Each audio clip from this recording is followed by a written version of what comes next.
Get a lot of questions about the feet and balance and why people's feet move around and their body jumps around a lot when they're swinging. So we just pulled up a young student that I teach. This was his swing when he first started. You can see how his feet jump off the ground and his club scoops underneath the ball.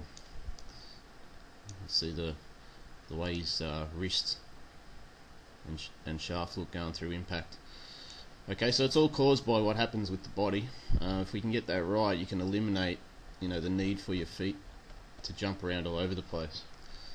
So this was a result after we made some changes to his swing, particularly his setup position. You can see now what happens with his feet. There's still a little bit there, but it's improved a lot. You can see that the left foot can stay a bit more planted on the ground, and he doesn't have that jumping up and down as what he does with his old swing. So this is the old one again. The feet really leave the ground and twist a lot. So we all knew what happened to Tiger with his knee, so it's partly due to this foot leaving the ground and twisting. So we'll have a look at why it looks like that now. So when we look at the top of the swing positions, we can see the body shapes are the complete opposite and the legs are in a completely different spot. So basically this got the guy on the left, his hips are too far over to his right side, and you can see what that does to the level of the hips and the knees.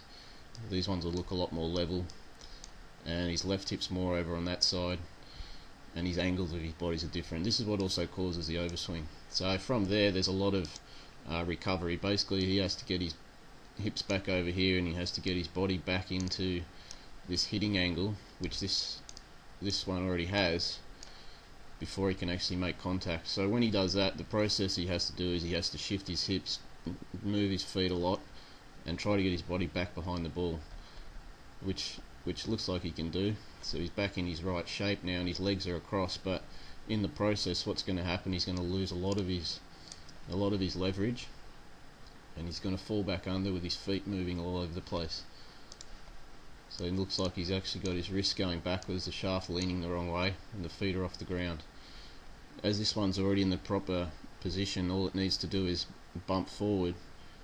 You can see down here he can actually hold his leverage a lot longer, compress the golf ball with the club forward and the wrist angle going the right way.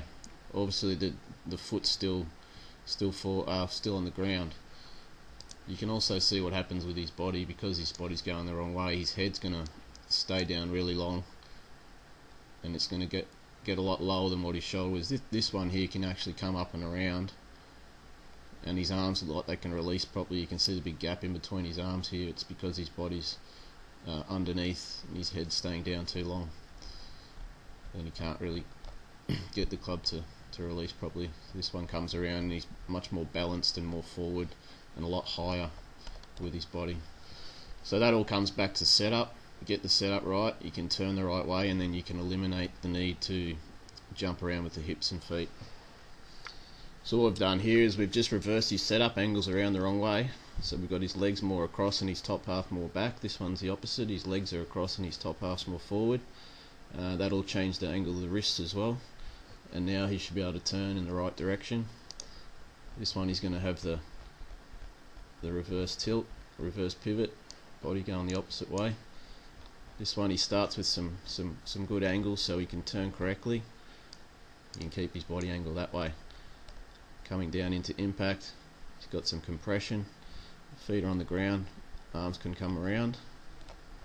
This one jumps back underneath, head stays down, scoops underneath it, can't release the arms.